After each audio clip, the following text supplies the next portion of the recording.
la gloire à Dieu. Réjouissez-vous toujours dans le Seigneur, je vous le répète, réjouissez-vous. Que votre douceur soit connue de tous les hommes. Le Seigneur est proche. Ne vous inquiétez de rien, mais en toute chose, faites connaître vos besoins à Dieu par des prières et des supplications avec des actions de grâce, et la paix de Dieu qui surpasse toute intelligence gardera vos cœurs et vos pensées en Jésus-Christ. Au reste, frères, que tout ce qui est vrai, tout ce qui est honorable, tout ce qui est juste, tout ce qui est pur, tout ce qui est aimable, tout ce qui mérite l'approbation, ce qui est vertueux et digne de louange, soit l'objet de vos pensées. Amen.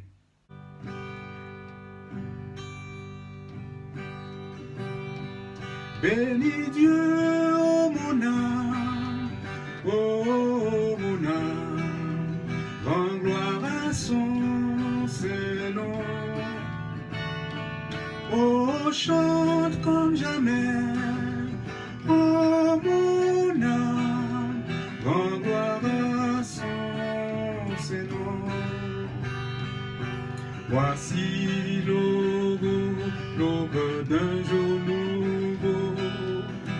Pour toi un chant doit s'élever devant ce qui m'attend et qui pourrait arriver. Qu'à la fin du jour je te chante encore. Bénis Dieu, ô mon âme, ô mon âme, rends gloire à son Saint-Nom. Oh, chante comme jamais, oh mon âme, rends gloire à son Saint-Nom. Riche en bonté, lent à la colère, ton nom est grand et ton cœur est bon. Je ne cesserai de chanter tes bontés. J'ai des milliers de raisons pour louer.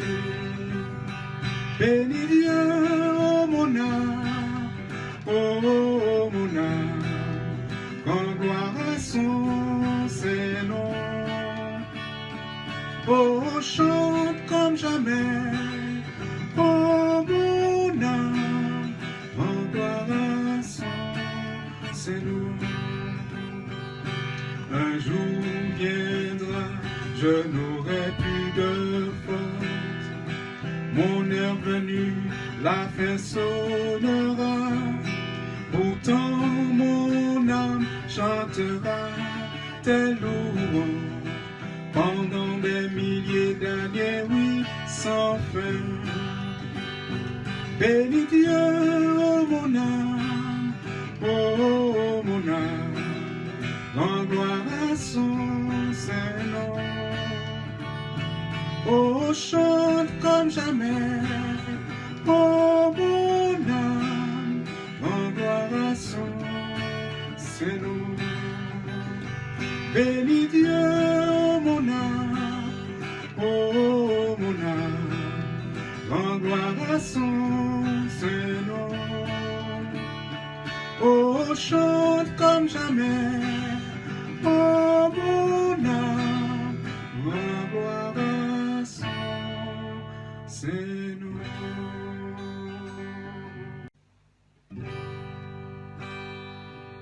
Tu m'as ébloui par tes mélodies, tu m'entoures d'un chant d'amour, chant de délivrance devant mes ennemis.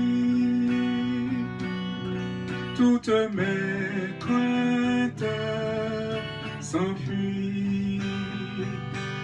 Je ne suis plus esclave de la peur.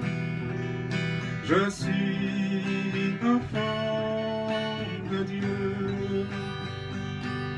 Je ne suis plus esclave de la peur. Je suis enfant de Dieu. Avant ma naissance, tu m'avais choisi, appelé par mon nom. Tu m'as adopté, je suis de ta famille. Ton sang coule dans mes veines. Je ne suis plus esclave de la peur. Je suis enfant de Dieu. Je ne suis plus esclave de la peur. Je suis enfant de Dieu. Oh, oh, oh, oh, oh, tu fends la mer et je peux la traverser. Mes peurs se noient dans ton amour.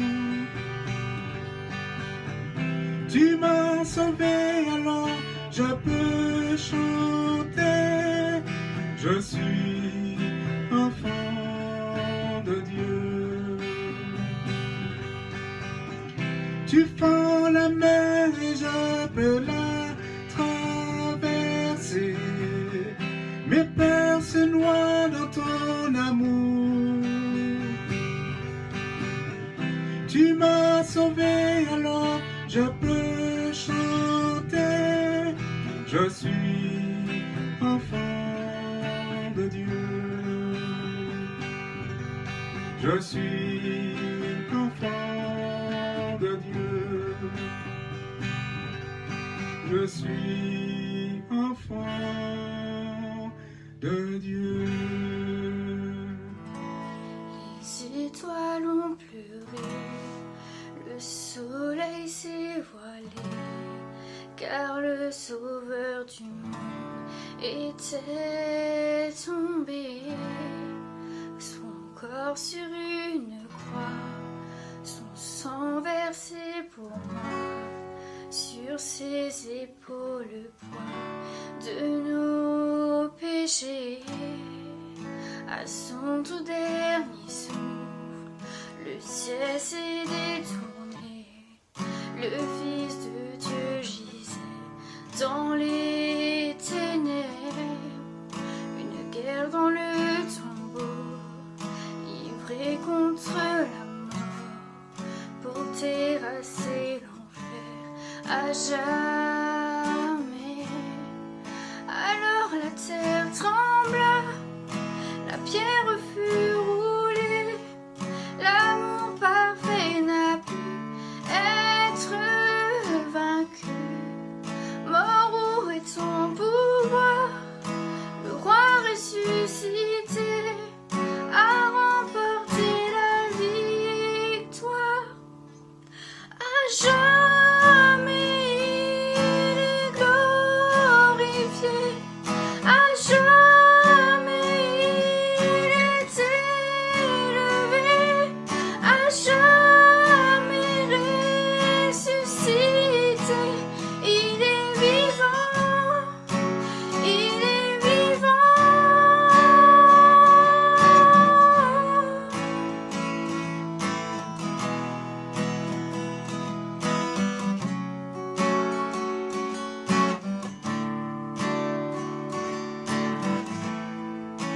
Alors la terre trembla, la pierre fut roulée, l'amour parfait n'a pu être vaincu.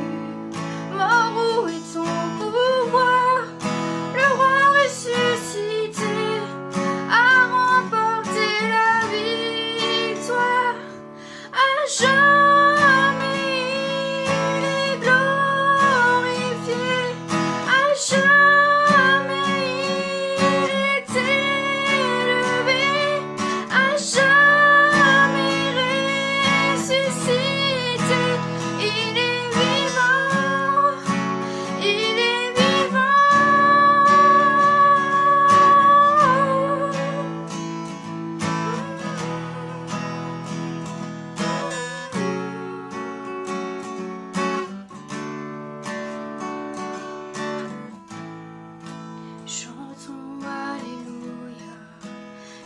Chantons Alléluia, chantons Alléluia, l'agneau a triomphé.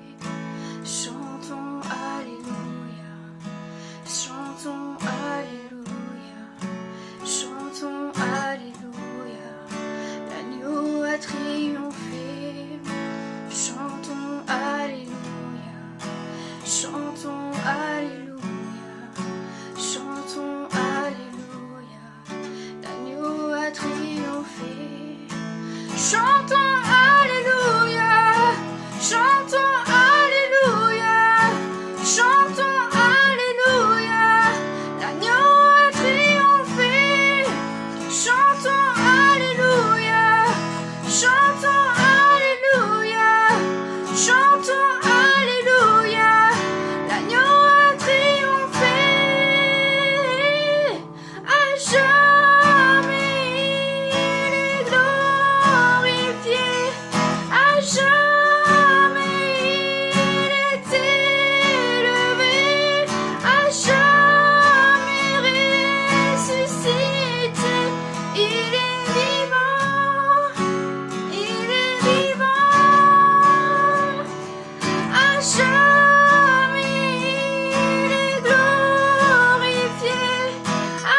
Bonjour bien-aimés. Je rends grâce à Dieu le Père de notre Seigneur Jésus-Christ, de l'amour qu'il a manifesté pour nous dans ces temps de confinement, afin que nous puissions apprendre de lui. Aujourd'hui, même si les portes de nos églises sont fermées, sachons que les portes de la grâce de notre Dieu restent toujours ouvertes. Nous pouvons nous approcher avec assurance pour obtenir ses faveurs et réconfort. Également, pour être éclairés sur la meilleure attitude et esprit à adopter dans ces temps de confinement. Je bénis Dieu qui permet encore une fois aujourd'hui que nous puissions nous retrouver autour de sa table pour partager ces repas que le Seigneur a disposés pour nous. Je parlerai ce matin de la doctrine de l'élection, ce qui est très important et ce que tous les chrétiens ou croyants devraient savoir. L'endroit où Dieu nous a pris, jusqu'où Dieu nous amène. C'est pour nous une grâce d'entendre encore de nos jours Dieu nous parler. Pour cette raison, je parlerai tout doucement afin que chacun de nous puisse comprendre et saisir la part qui lui revient. Je vais faire la lecture dans le livre de Éphésiens, chapitre, encore une fois, 1, versets 1 à 14, que nous connaissons bien. Et ce livre nous dit ceci. Paul, apôtre de Jésus-Christ par la volonté de Dieu, aux saints qui sont à Éphèse et aux fidèles en Jésus-Christ, que la grâce et la paix vous soient données de la part de Dieu notre Père et du Seigneur Jésus-Christ. Béni soit Dieu, le Père de notre Seigneur Jésus-Christ, qui nous a bénis de toutes sortes de bénédictions spirituelles dans les lieux célestes. En lui, Dieu nous a élis avant la fondation du monde, pour que nous soyons saints et irrépréhensibles devant lui, nous ayant prédestinés dans son amour à être ses enfants d'adoption par Jésus-Christ selon les bons plaisirs de sa volonté, à la louange de la gloire de sa grâce qu'il nous a accordée en son bien-aimé. En lui, nous avons la rédemption par son sang, la rémission des péchés selon la richesse de sa grâce, que Dieu a répandue abondamment sur nous par toute espèce de sagesse et d'intelligence, nous faisant connaître les mystères de sa volonté selon le bienveillant dessein qu'il avait formé en lui-même, pour le mettre en exécution lorsque les temps seraient accomplis, de réunir toutes choses en Christ, celles qui sont dans le ciel et celles qui sont sur la terre. En lui, nous sommes aussi devenus héritiers, ayant été prédestinés suivant la résolution de celui qui opère toutes choses d'après les conseils de sa volonté, afin que nous servions à la louange de sa gloire, nous qui d'avance avons espéré en Christ. En lui, vous aussi, après avoir entendu la parole de la vérité, l'évangile de votre salut, en lui, vous avez cru et vous avez été scellés du Saint-Esprit qui avait été promis, lequel est un gage de notre héritage pour la rédemption de ce que Dieu s'est acquis à la louange de sa gloire.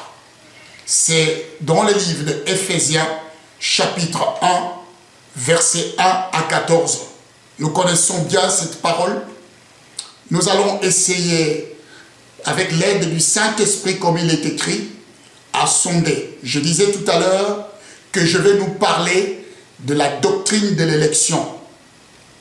Si nous voulons faire la synthèse, ceux qui reçoivent le salut, comme il est écrit ici, sont choisis selon l'appel et la prédestination de Dieu.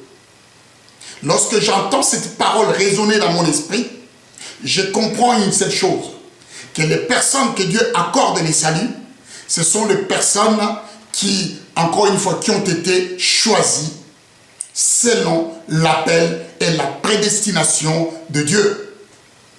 Qu'est-ce que je peux comprendre? Dans l'élection, il y a ceux qui sont élus et ceux qui ne le sont pas. L'élection est basée sur le principe, si je peux comprendre cela, de la grâce de Dieu, la volonté de Dieu, la prédestination, aussi qu'on peut appeler la préscience de Dieu. Dieu choisit un peuple parmi le peuple. Dieu choisit une nation parmi des nations pour accomplir ses desseins tel qu'il est écrit dans l'Ancienne Alliance.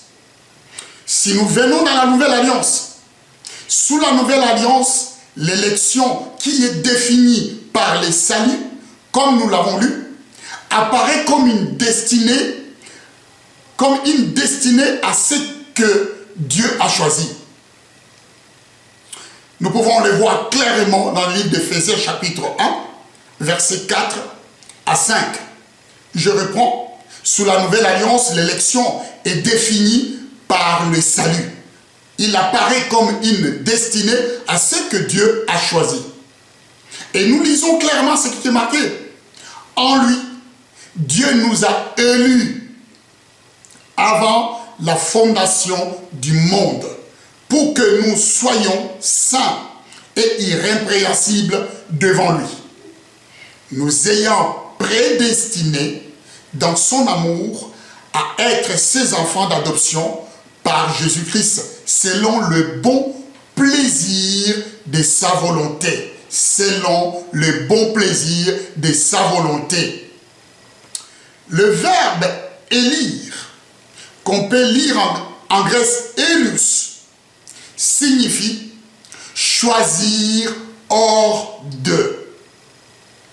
Elle implique un triage où les uns sont choisis ou admis et les autres ne le sont pas. Je réponds, le verbe élire, élection ou élire, qui signifie en grec élus, signifie choisir hors d'eux. Elle implique un triage. Dieu va trier, où les uns sont admis et les autres ne le sont pas. On conclut que tous les hommes ne seront pas les élus, malheureusement. Comme cette parabole qui résonne encore dans mon cœur et dans mon esprit, ou cette parole que le Seigneur a dit dans le livre de Matthieu chapitre 22, verset 14. Il y a beaucoup d'appelés, mais peu d'élus. Parce que parmi les appelés, Dieu trie, il sélectionne. Pourquoi il y a beaucoup d'appelés, mais peu d'élus? Je tiens à nous rappeler que au ciel, il y a une seule place. Tous ceux qui sont choisis sont prédestinés à former un corps du Christ. Un seul corps qui a comme la tête Jésus. Dans le choix de Dieu, dans l'appel que Dieu lance, toutes les personnes qui seront choisies formeront un corps dont Christ est la tête et les autres seront les membres.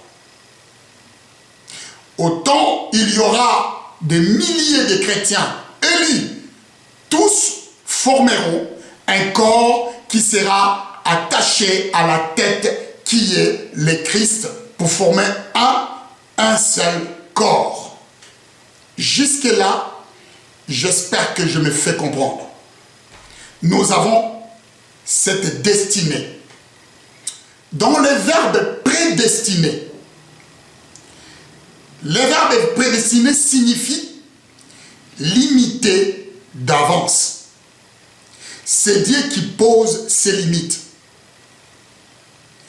Les prédestinés arriveront donc sans faute au but fixé par Dieu. Peu peu importe la manière, peu importe la façon, mais ceux qui sont prédestinés arriveront toujours au but fixé par Dieu. Donc je comprends, l'élection, selon les textes de l'évangile, est exprimée selon que Dieu, avant la création du monde, a choisi certains hommes pour devenir ses enfants. Là encore, le choix de Dieu. Comprenons, avant la création du monde, Dieu a choisi certains hommes et femmes pour que ces personnes deviennent ses enfants, comme nous le sommes aujourd'hui. C'est le choix simplement de Dieu lui-même. L'élection est attachée à l'appel. Lorsqu'on est choisi, Dieu appelle. Il n'y a pas d'appel sans être choisi. Même si aujourd'hui, nous voyons qu'il n'y a que des personnes qui n'ont jamais été choisies, mais qui affirment leur appel. Moi, je peux vous dire, il y a tellement de copier-coller, mais je vous certifie aujourd'hui, lorsqu'on est choisi, Dieu appelle. Il n'y a pas d'appel sans être choisi. Qu'est-ce que je veux dire par là? Dans l'appel, le Saint-Esprit occupe une place très importante. C'est lui qui nous donne la possibilité, il donne la possibilité à la personne choisie de chercher Dieu. Sans le Saint-Esprit qui nous convainc dans le cœur, qui plie nos cœurs, aucun de nous n'est capable de chercher Dieu. Donc, c'est pour cette raison que le Saint-Esprit occupe une place très importante. C'est lui qui nous donne la possibilité, il donne la possibilité à la personne choisie de chercher Dieu. Pourquoi? Il est écrit ceci: nul n'est intelligent, nul ne cherche Dieu. Dans le livre de Romains, chapitre 3, versets 11 à 12. Donc je comprends que le Saint-Esprit incline nos cœurs à la repentance pour chercher Dieu. Jésus a dit: nul ne peut venir à moi si le Père qui m'a envoyé ne l'attire. Jean 6, 44. Voilà le travail du Saint-Esprit. Dieu travaille avec le Saint-Esprit comme il est écrit, pour qu'il courbe le cœur de ceux qui sont élus, de ceux qui sont choisis, afin que leur esprit, leur pensée puissent se tourner à chercher Dieu. Il n'y a que le pouvoir et la puissance du Saint-Esprit, comme je vous avais parlé autrement, qui peut faire cela.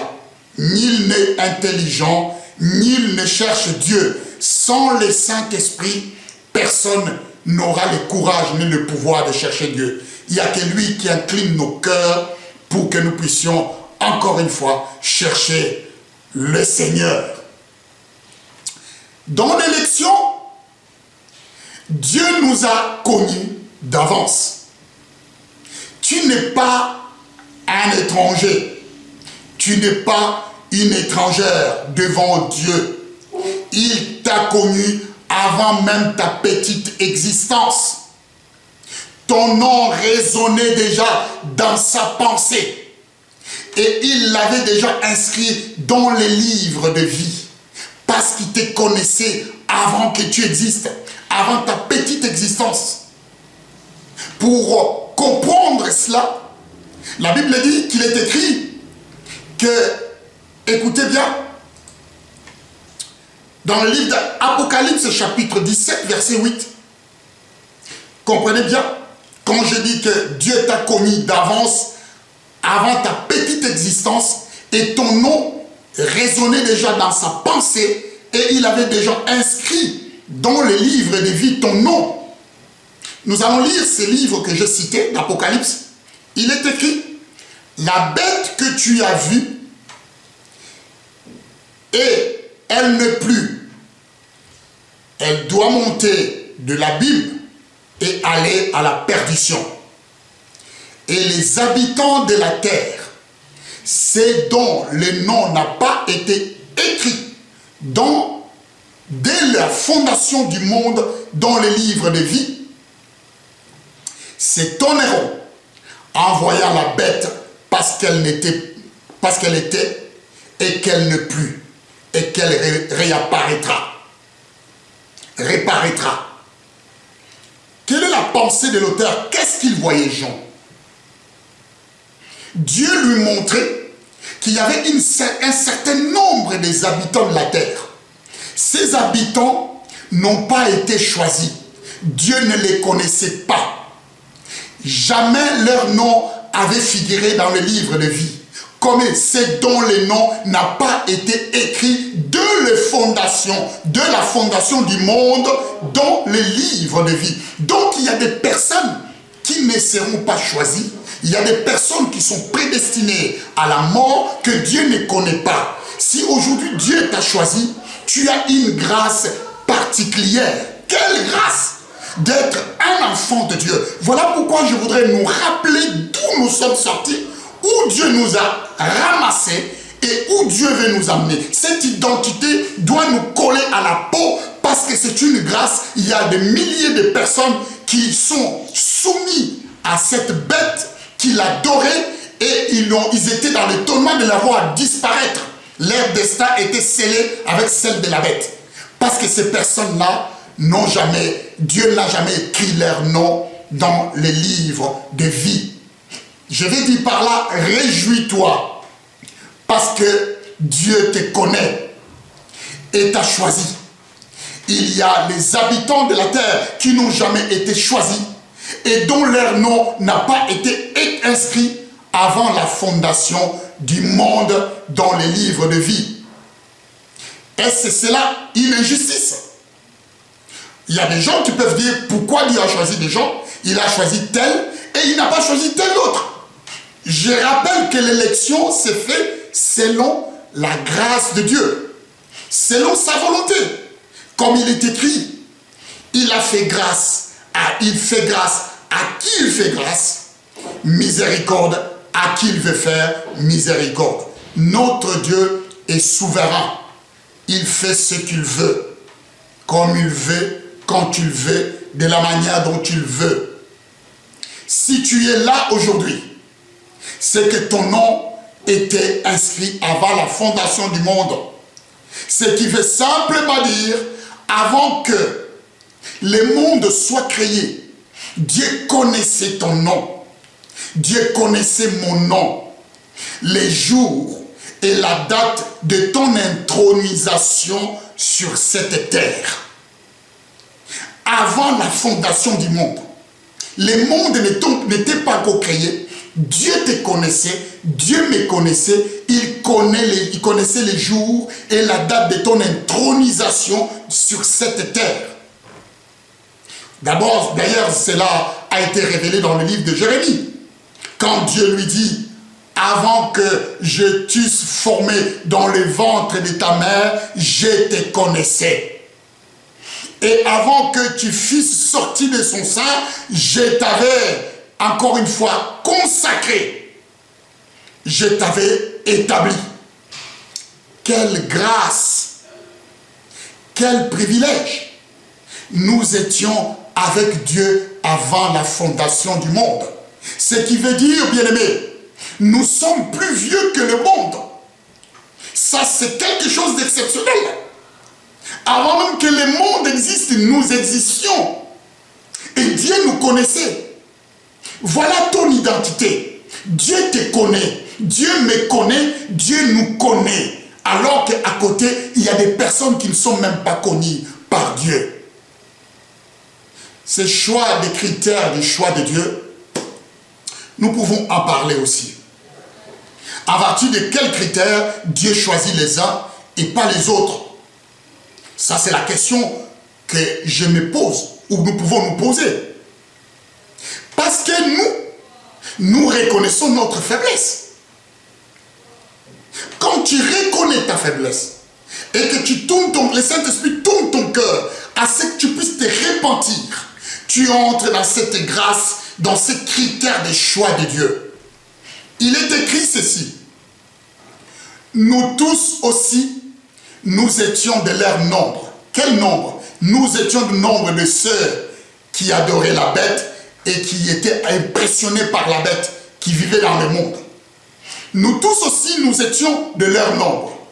Et nous vivions autrefois selon les convoitises de notre chair, accomplissant les volontés de la chair et de nos pensées.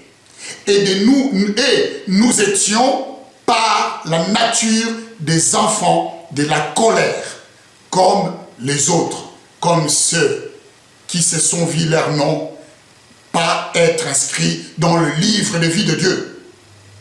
Mais que faire en ce cas? Parce que Dieu nous a pris du monde, il nous a triés du monde. Nous faisons comme Père Paul, faire comme Paul, reconnaître sa position de pécheur. C'est ce que nous avons tous fait quand nous avons accepté Jésus-Christ comme Seigneur et Sauveur.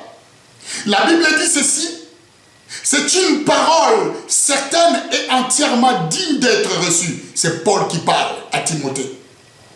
Que Jésus-Christ est venu dans le monde pour sauver le pécheur dont je suis le premier. Paul reconnaît sa position de faiblesse. Il sait qu'il est pécheur. Mais Jésus est venu dans le monde pour le sauver lui en premier. Il sait qu'il était de ceux qui marchaient avec la bête. Mais Jésus est venu pour le sauver comme Jésus nous a tous sauvés. Paul reconnaît sa position. Ça, c'est la première position. Les critères que Dieu choisit. En deux, il s'agit là de la préférence de Dieu qui choisit. Comme quand la Bible dit, Dieu choisit Jacob à Ésaü. Alors qu'il n'était pas encore né, les enfants n'avaient ni mal ni bien. C'est le choix de Dieu aussi là. Dieu choisit Jacob, il préféra Jacob à Ésaü. C'est Dieu qui choisit. Donc je vais comprendre par là que l'élection ne dépend pas du principe du bien ou du mal. Parce que quand nous avons lu ce chapitre que Dieu choisit Jacob à Ésaü alors que les enfants n'étaient pas encore nés, je comprends que l'élection, le choix de Dieu, l'élu, quand nous sommes élus par Dieu, cela ne dépend pas du principe du bien ou du mal, ou selon les œuvres. Parce qu'aujourd'hui, beaucoup de personnes font des œuvres, soi-disant qu'ils seront sauvés par les œuvres. Mais selon la grâce de Dieu, je le répète, l'élection dépend selon la grâce de Dieu.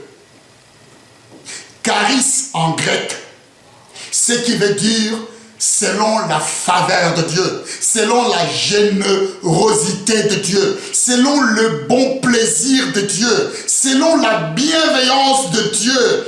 Elle donne le sens de mérite. Cette élection, ce choix donne le sens de mérite. Donc il faut le mériter. Ça donne le sens. C'est cela que Dieu a fait quand tu t'as appelé, quand tu t'as choisi. Donc je peux comprendre que entre l'amour de Dieu et sa grâce, la grâce n'est ni un attribut distinct de Dieu, ni un synonyme pour l'amour. Comprenez ce que je vais dire. La grâce prend sa signification dans le monde des hommes perdus. Elle est la manifestation de l'amour de Dieu envers des pécheurs. Je réponds. La grâce prend sa signification dans le monde des hommes perdus. Quand quelqu'un est perdu dans le péché, c'est là qu'on peut parler, quand Dieu le choisit, Dieu lui accorde une grâce. Quand on veut parler de la grâce présidentielle, on ne parle pas de la grâce présidentielle pour des personnes qui sont libres. On va parler de la grâce présidentielle pour des personnes qui sont condamnées. Ils sont peut-être condamnés à mort. Et là, le président va faire le choix. Parmi quelques dossiers qui vont être donnés, il va sélectionner ces dossiers jusqu'à trouver une personne et les gracier de la mort pour les laisser vivre. Cette personne au départ était perdue, mais par rapport à la grâce qu'il reçoit du président de la République, cette personne ne sera plus amenée à la mort, mais il sera libéré. C'est cela que je vais dire ici. La grâce prend sa signification dans le monde de perdus. Nous étions tous perdus. Elle est la manifestation de l'amour de Dieu envers le pécheur, comme Paul a dit. Moi, premier, le pécheur que nous étions bien-aimés. Il est écrit ceci pour comprendre. Car quoique les enfants ne fussent pas encore nés, et qu'ils n'eussent fait ni bien ni mal, afin que le dessein d'élection de Dieu subsistât, sans dépendre des œuvres, et par la seule volonté de celui qui appelle, il fit dit à Rebecca, l'aîné sera assujetti au plus jeune, selon qu'il est écrit, j'ai aimé Jacob et j'ai haï Ésaü. Romains chapitre 9, verset 11 à 13. Je comprends là la profondeur même de la parole. Donc si je suis choisi, si tu es choisi aujourd'hui, si Dieu nous a choisis, ce n'est que par la grâce et par sa volonté, par son bon vouloir. L'élection amène d'autres personnes à être choisies et d'autres d'être laissées. Voilà pourquoi il est écrit, il y a beaucoup d'appelés, mais peu d'élus. Beaucoup, mais peu seront élus par Dieu. Alors, je vais dire ceci. Quand je suis choisi de Dieu, je dois produire des fruits dignes d'un enfant de Dieu. Les choix de Dieu sur les croyants reposent à ce que ceux-ci produisent les fruits. Je reviendrai sur ce chapitre de fruits.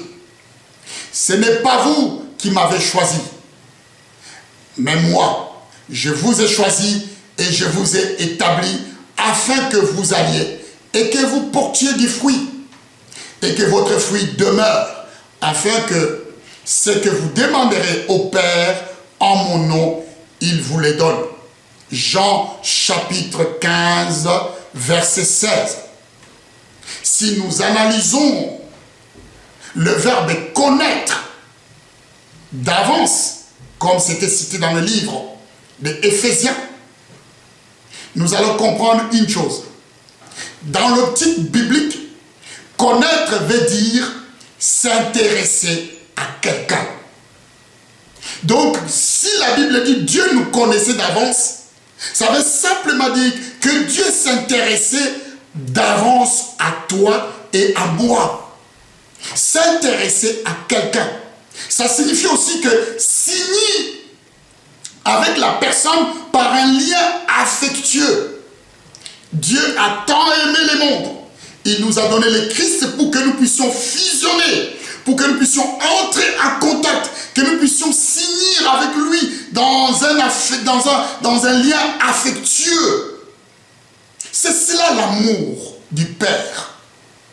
Connaître Dieu. Dieu nous a connus. Bien-aimé, ne pleure plus. Ne dis pas que Dieu ne me connaît pas. Dieu s'est intéressé de toi avant même la fondation du monde. Si tu es appelé enfant de Dieu d'aujourd'hui, c'est parce que Dieu te connaissait avant même que le monde soit monde. Dieu s'intéressait à toi et il continue à s'intéresser à toi. Dieu veut signer et continue à signer avec toi dans un lien affectueux. Comme quand la Bible dit Adam connut Ève. Cette relation que la Bible nous révèle, Adam connut Ève, est une relation affectueuse. En Christ, Dieu tisse un lien affectif avec nous, un lien d'amour. Bien-aimé, quelle grâce d'être enfant de Dieu. Nous ne sommes pas les produits du hasard. Nous ne sommes pas n'importe qui. Nous ne sommes pas n'importe quoi. Nous ne sommes pas le fruit des hasards. Dieu nous a choisis. Dieu nous a établis. Ça, c'est ton identité. Et tu dois le savoir avant même le déconfinement, avant même que nous sortions et que nous nous retrouvons dans le temple saint, là où nous allons adorer le Seigneur. Tu dois porter cette identité. Même quand tu seras déconfiné. Que tu n'oublies pas ce que tu es. Plus loin, la Bible dira ceci. Mais si quelqu'un aime Dieu, cette relation affectueuse, la Bible dit, mais si quelqu'un aime Dieu, celui-là est connu de lui. Oh, merveilleux! 1 Corinthiens, chapitre 8, verset 3, met tout en lumière. Si quelqu'un aime Dieu, celui-là est connu de lui. Dieu le connaît. Parce que Dieu le connaît, parce que Dieu a fait naître dans son cœur cet amour par le Saint-Esprit. Être connu de Dieu nous amène dans son amour parfait. Bien-aimé, les motifs de notre élection reposent dans la volonté secrète même de Dieu.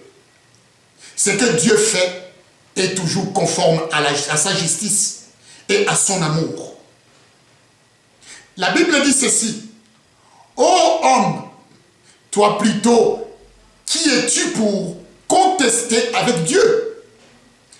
Le vase d'argile dira-t-il à celui qui l'a formé, pourquoi m'as-tu fait ainsi? Les potiers n'est-il pas maître de l'argile pour faire avec la même masse un vase d'honneur et un vase d'argile ou d'un vase vil? Romains chapitre 9 verset 20 nous met en garde. Dans ce passage, il est dit que les potiers a le droit de prendre l'argile tant qu'il la trouve. Dieu continue d'appeler aujourd'hui. Il a le droit de prendre une partie de la masse d'argile afin de le préparer en vase d'honneur, comme en vase vil. Dieu a cette liberté d'agir et de choisir. Tu ne peux pas condamner Dieu. Pourquoi tel n'a pas été choisi et tel a été choisi? Pourquoi tel n'a pas été appelé et tel a été appelé? Pourquoi une partie des personnes ont été choisies pour être élues avant la fondation du monde et d'autres ne l'ont pas? Pourquoi tel nom a été écrit dans le livre de vie et d'autres ne l'étaient pas? C'est le choix de Dieu. C'est lui-même qui est le potier. C'est lui qui choisit de faire qui sera une vase d'honneur ou qui sera une vase vile. Mais les deux vases sont encore une fois utiles entre ses mains. Dieu a cette liberté d'agir et de choisir, bien-aimé. Nous n'avons pas à discuter ni à lui demander de nous rendre de compte pourquoi il a choisi telle ou telle personne mais pas l'autre. Pourquoi tel est devenu pasteur mais pas l'autre? Pourquoi tel est devenu embrasse tel ministère et pas l'autre? Ça reste le choix de Dieu lui-même. Voilà pourquoi, pour nous, l'appel divin est très nécessaire. Dans l'appel divin, comme je peux dire dans l'élection, il y a aussi l'appel. Je vous ai dit ça au début. Dans l'élection, il y a l'appel. Je disais que c'est Dieu qui choisit. Et c'est Dieu qui appelle. Il n'y a pas d'appel sans être choisi. Si quelqu'un aujourd'hui a l'appel, c'est qu'il a été choisi par Dieu. L'appel de Dieu réclame une décision de ma part pour répondre. Il y a des gens qui ne décident pas de répondre à l'appel de Dieu. Quand Dieu lance un appel, cela réclame une décision de ma part pour répondre. C'est une décision de l'effet de sa grâce, poussée par le Saint-Esprit à dire « Oui Seigneur, envoie-moi. Oui Seigneur, je vais servir ta cause. Oui Seigneur, je voudrais être un instrument entre tes mains. Oui Seigneur, je voudrais faire ta volonté. » Cet appel réclame une décision de notre part. C'est à nous de prendre cette décision de répondre à l'appel de Dieu. Combien de personnes, combien des enfants de Dieu laissent enterrer l'appel qui est posé sur leur vie? Parce qu'ils n'ont pas compris la doctrine de l'élection. Ils n'ont pas compris d'où Dieu les a pris. C'est un privilège. Si tu es appelé et tu es choisi, c'est que Dieu s'intéresse à toi. Quelle grâce que Dieu puisse s'intéresser à moi. C'est l'effet de sa grâce. Poussé par le Saint-Esprit à lui dire oui. Oui Seigneur, envoie-moi. L'appel divin nous met dans une position de sécurité vu que nous sommes appelés par sa grâce pour accomplir ses plans. Cela nous met en sécurité. C'est lui qui est appelé, c'est lui qui a l'affaire de Dieu sur lui. C'est une personne qui est mise en sécurité parce qu'il rentre dans le plan de Dieu. Réjouis-toi d'être trouvé dans le plan de Dieu. Réjouis-toi de faire la volonté de Dieu. Ça te met à une sécurité certaine parce que tu exécutes le plan du Tout-Puissant. La réprobation est le côté négatif de la prédestination. Les élus sont sauvés, mais les autres seront condamnés. Ça, c'est un fait. Il y a des personnes qui sont sauvées, mais il y a d'autres personnes, comme nous avons lu dans le livre d'Apocalypse, qui sont condamnées à suivre la bête, parce que leur nom n'a pas été trouvé dans le livre de vie, alors que ton nom a été figuré. La condamnation est également le dessein de Dieu, dans un sens négatif, comme serait l'enfer, qui est défini comme une sorte de vie éternelle dans un sens aussi négatif. La mort éternelle, ce qui est l'opposé du salut. L'Éternel a tout fait pour un but, même le méchant pour les jours du malheur. Proverbe chapitre 16, verset 4. Ceux qui périssent, ils ont aussi un dessein. Ils accomplissent un dessein de l'Éternel, mais dans un sens négatif. L'enfer peut être aussi une sorte d'éternité, une mort éternelle. Comme nous avons le salut qui nous amène dans l'éternité même de la vie éternelle. Il y a la vie éternelle, il y a une mort éternelle. Toutes ces personnes-là, que ce soit le méchant, ils accomplissent le dessein et le plan de Dieu. Mais sauf, eux, ils n'ont pas été choisis. Leur nom n'a pas été écrit dans le livre de vie, mais ton nom est écrit. Commence à réfléchir de la manière dont tu vas sortir de ces confinements. Commence à réfléchir qui tu es. Qu'est-ce que Dieu a fait de toi? Pourquoi Dieu t'a choisi et a laissé les autres? Dieu a livré les pécheurs. Romains chapitre 1, verset 24 à 28. Ce qui amène les autres d'être condamnés, c'est leur incrédulité. Répands-toi. Ne reste pas incrédule. Écoute la voix de Dieu. Ils refusent le salut de Dieu. Ils refusent la grâce divine. Ils foulent la grâce aux pieds. Leur incrédulité le pousse encore loin de Dieu, de la face du Seigneur. D'ailleurs, Pierre dit que pour les incrédules, il dit ceci, c'est une pierre d'achoppement et un rocher de scandale. S'ils heurtent pour n'avoir pas cru à la parole, et c'est à cela qu'ils sont destinés. Je reprends cette parole qui est tellement bien. C'est une pierre d'achoppement et un rocher de scandale. Ils s'y heurtent pour n'avoir pas cru à la parole de Dieu, et c'est à cela qu'ils sont destinés. Parce qu'ils ont refusé d'écouter cette parole que je vous donne, parce qu'ils ont fermé leur cœur. Alors leur destin est scellé. Et leur destin est la condamnation, une mort éternelle. À l'exemple de Pharaon, que Dieu avait rendu incrédule, afin de subir sa colère, parce qu'il s'est déclaré Dieu sur terre. Rappelez-vous, les gens, les habitants de la terre disaient que Pharaon était Dieu. Comme il s'est mis égal à Dieu, le Dieu vivant, Dieu l'a rendu incrédule pour qu'il ne puisse pas, encore une fois, recevoir sa grâce. Le même sort est réservé à Satan, qui veut être considéré comme Dieu par son orgueil. Et ses disciples, les enfants de la colère de Dieu. Satan voulait prendre le trône de Dieu, il voulait usurper Dieu de son trône, se considérer comme étant Dieu. Il a subi la même sort. Rappelez-vous de ce que je vous avais dit. Pour tout ce monde-là, il n'existe pas de grâce. La condamnation est scellée.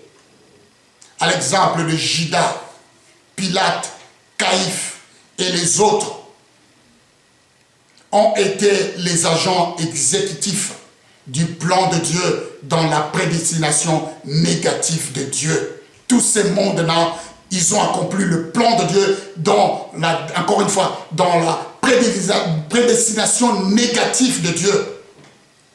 Il s'agit là d'avance de personnes qui s'étaient détournées de Dieu. Et Dieu a endurci leur cœur pour qu'ils n'écoutent pas la parole ni connaître son amour. Comme il est écrit dans le livre de Romains, chapitre 1, verset 18 à 28. Quand on parle de l'amour de Dieu, la prédestination, l'élection, l'appel se trouve dans son amour. Comprenez cela, bien-aimés. Il nous a adoptés en Jésus-Christ selon les desseins bienveillants de sa volonté. Toutes ces choses que j'ai parlé se trouvent dans son amour. La volonté de Dieu est que tous les hommes soient sauvés. 1 Timothée chapitre 2 verset 4. 2 Pierre chapitre 3 verset 9. Car je ne désire pas la mort de celui qui meurt, dit le Seigneur, l'Éternel. Convertissez-vous donc et vivez. Dieu n'accepte pas la mort d'un pécheur. Dieu use de patience et de compassion pour que tous se tournent vers le Seigneur. Parce que je vous ai dit que Dieu continue à appeler et Dieu continue à choisir, à trier parmi des peuples de méchants dont nous faisions partie autrefois. Dieu lance cet appel aujourd'hui dans ton cœur pour que tu saches si tu as été choisi et appelé, c'est que Dieu s'intéresse à toi et il te connaissait avant même que le monde soit monde. Tu es plus vieux que le monde. En conclusion, l'élection est le domaine de Dieu qui choisit selon l'amour par le Fils Jésus-Christ. Bien-aimé, tu sais qui tu es. Qu'est-ce que Dieu attend de toi? Ce matin, je te prie de reconsidérer tes voies. Lundi, ils vont déconfiner les gens. Mais j'aimerais que cette parole puisse t'accompagner dans ces moments de déconfinement et que tu n'oublies pas ton identité. Que si Dieu t'a choisi, sache qu'il y a d'autres personnes qui n'ont jamais été choisies. Si Dieu t'a élu, sache qu'il y a d'autres personnes qui n'ont jamais été élues. Je me rappelle quand nous étions à l'école, alors que nous avions passé le bac, nous nous sommes inscrits à l'université. Mais il a fallu une sélection pour que le directeur de l'université puisse accorder des candidatures à quelques personnes. Qu'est-ce qui s'est passé? Il s'est passé qu'il sélectionnait quelques dossiers. Je ne sais pas sur quels critères il s'est basé, soit par rapport aux notes, soit par rapport aux connaissances. Mais la seule chose que je sais, il y avait quelques personnes qui étaient choisies, admises à fréquenter cette université. À la rentrée, tout le monde passait et regardait la liste. S'il trouvait son nom, il était dans la joie en disant « Oh oui, je suis sélectionné, je ferai partie de l'université. » Mais il y a des personnes qui n'ont jamais été admises, ni qui ont été choisies par les directeurs. Ceux-là ont vu leur année académique réduire en néant. Mais ceux qui ont été choisis, ils ont exalté dans leur cœur de faire partie parmi des personnes qui ont fréquenté l'université. L'élection a été lancée. Tu as été choisi, j'ai été choisi par sa grâce, par sa volonté et par sa préscience. Dieu s'intéresse à toi. Comprends-le. À chaque fois que tu marches, que j'intéresse Dieu. Dieu a des plans à accomplir avec toi. Quand nous ouvrirons les portes de nos églises, tu seras encore l'instrument utile entre les mains de Dieu. C'est ce que je dis. L'élection est le domaine de Dieu qui choisit selon l'amour par Jésus-Christ. Que Dieu vous fortifie. Que Dieu vous garde. Que l'Éternel fasse luire sa face sur vous. Que l'Éternel vous protège durant tout ce temps de déconfinement. et que le Saint-Esprit continue à vous amener, à vous conduire, à écouter sa voix. Que le Saint-Esprit puisse vous amener à pouvoir connaître vos faiblesses et que vous puissiez revenir à Dieu si vous étiez perdu. Car il y a une part la condamnation, mais il y a une part, il y a aussi le salut. Alors c'est à toi de voir quel chemin que tu voudrais suivre. Dieu a dit ceci, je mets devant toi la vie et la mort, mais choisis la vie. Il te donne des indices, il te donne l'orientation. Il dit choisis la vie et tu vivras. Mais si tu fais le choix de choisir la mort, tu mourras aussi éternellement. Soyez tous bénis.